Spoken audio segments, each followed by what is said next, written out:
Consequence is a result or an outcome of a decision or an event that happened earlier, right? And so when we make decisions, there are consequences that come as a result of that. And so if someone takes a wife from among the Philistines, so to speak, we can only expect consequences to come, negative consequences as a result of it. Samson failed in that he didn't seek counsel ahead of time.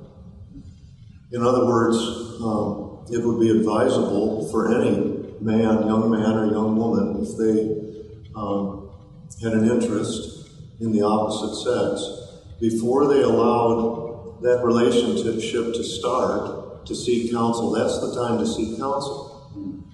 Not once it gets going, because once it gets going, it snowballs, and it's like a runaway train. Now there's emotions involved, and it's hard to backtrack. And so the time to seek counsel is at the very start. Samson didn't do that. He went to Timnah, and we don't know the reasons. I can't vouch for his motivation going down into Philistine territory to seek a wife. I don't know if he went there to seek a wife or what, but when he was there, he saw a woman of the Philistines and was taken by her. And apparently, it was a matter of simply a physical attraction. She wasn't a child of God. She wasn't among the people of God. And he came back, and rather than asking his father his counsel or his advice, he simply stated to his father, "I met a woman from the Philistines, get her for me." And so you kind of feel for the father, don't you? Why didn't you even ask? Here you're my son, and you're about to make the biggest decision of your life, and you didn't even ask my counsel. So it's easy to see how at least it's a violation of the fifth commandment to honor your parents. But that is the point in which counsel needs to be sought at the very start.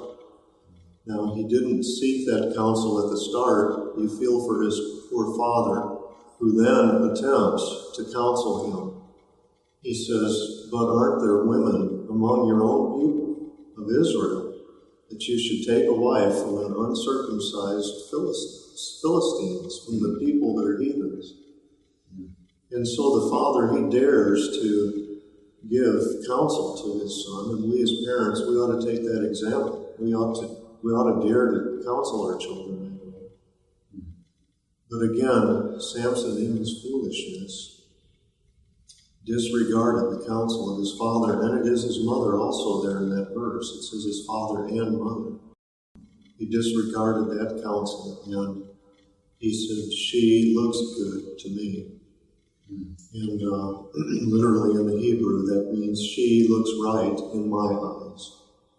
And so there's that stubbornness, about those that have become involved in an infatuous relationship that causes them to just disregard counsel and proceed. I think they would seek counsel from if the father is not in the picture, or if they know the father is not going to even care. Well, here's what normally happens. A fellow's got his eye on a girl. He starts sending out signals. Before you know it, there's a fire burning. Neither one of them can put it out without major difficulty. They begin to counsel with their peers. He goes to his best friend and says, "Hey, what do you think about this girl?" And his best friend, of course, he has no wisdom about him. He's got no years. He says, "Sure, I think she likes you. Go for it." And so the first thing that happens, the first mistake that happens, is horizontal counsel. They go to their peers. What needs to happen is parental counsel first. The parents are the first line of defense, so to speak. In the abundance of counselors, there's victory, right? But you have your parents, and they're your first line of defense, like we were just talking. But he didn't go to his father and mother, and when they gave him counsel, he didn't heed it. Nowadays, if a young person would be interested in a girl, he needs to first seek counsel from his parents. If his parents are unconverted, that doesn't mean you just throw out any of their opinions. Their opinions can still be very valuable, even though the spiritual state of their soul is poor. In other words, there are good, healthy, vital marriages among unbelievers. Some unbelievers still have some wisdom about them in matters of compatibility and just good general counsel. This person shouldn't disregard parental counsel if their parents are non-Christian. Then the next line would be your pastors. Go to your pastors and ask them, what about this person? Now all of this is before any indications have been given to the other person that started the fire going. You see, it's like the match hasn't been tossed to the kindling yet. And you're discussing whether or not it's wise to even toss the match to the kindling. And so he goes to the pastors and asks them their counsel, and of course they'll be able to guide him and give him direction. And then beyond that, anyone who has a godly walk with the Lord could have something that would be missed by any pastor, even though if he's a godly man following God.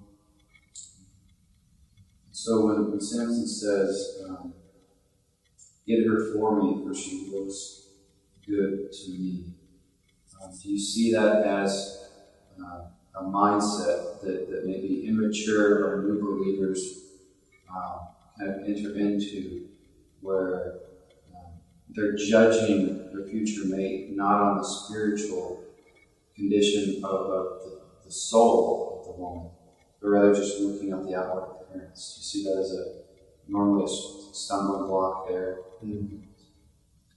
I think so. The Bible doesn't say that we have to marry wives that aren't physically attractive. It doesn't say that. But apparently in Samson's case, his interest was based solely on that.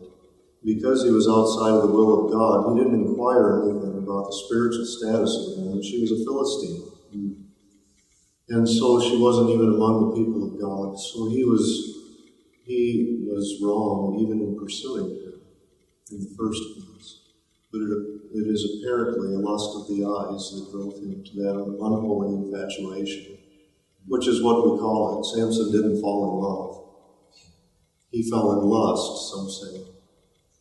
He saw a woman and he wanted her. And so I believe that's an accurate way of understanding it. When it comes to emotional attachments, it seems to me that that's the very beginning. We send signals to the opposite sex that may or may not be treated, may or may not be interpreted rightly, and then signals are returned back to the other person, and before you know it, there's a relationship building there that is not necessarily founded on lust, but it has opened the door to it. And an emotional attachment still involves a giving of your heart in some way to that person. And a giving of your heart to someone of the opposite sex needs to be reserved for a husband and a wife, and not pieces along the way, on the trail, so to speak, when we finally wind up married. And so that's one negative. I don't know that I have any scriptures that come to my mind that would deal with that in particular, other than it's not advisable. And then another thing, if these emotional attachments need to be broken off because of some objective reason at a later date, now it's very painful. Now it's not impossible, because the hearts are given, they're intertwined. And so that's a very difficult thing, because when the relationship starts and gets a head of steam behind it, so to speak, the first thing that happens is objectivity goes out the window. And now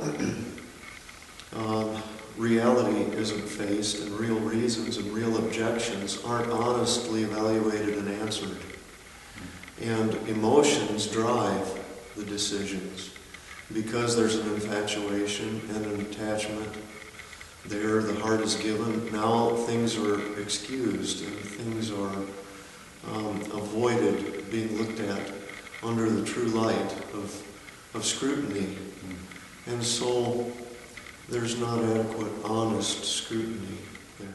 These little infatuations that start and these emotional attachments in relationships, they're not small things. We might view them as that.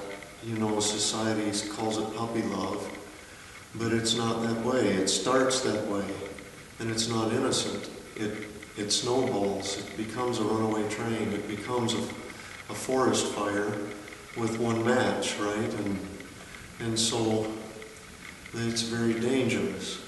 He does not know that it will cost him his life. And it says also there in Proverbs, she's cast down many wounded, and many strong men she's slain. And so here you've got, how many times have we seen it with a famous religious, I call him religious because not necessarily a true believer, but some sort of a spiritual man in society. He falls to sexual temptation. The next thing you know, where is he at? He's gone. Not even in his place anymore. His marriage is ruined. His kids are gone. And it happens. It's a very serious thing, but that struck me from those verses. It's final.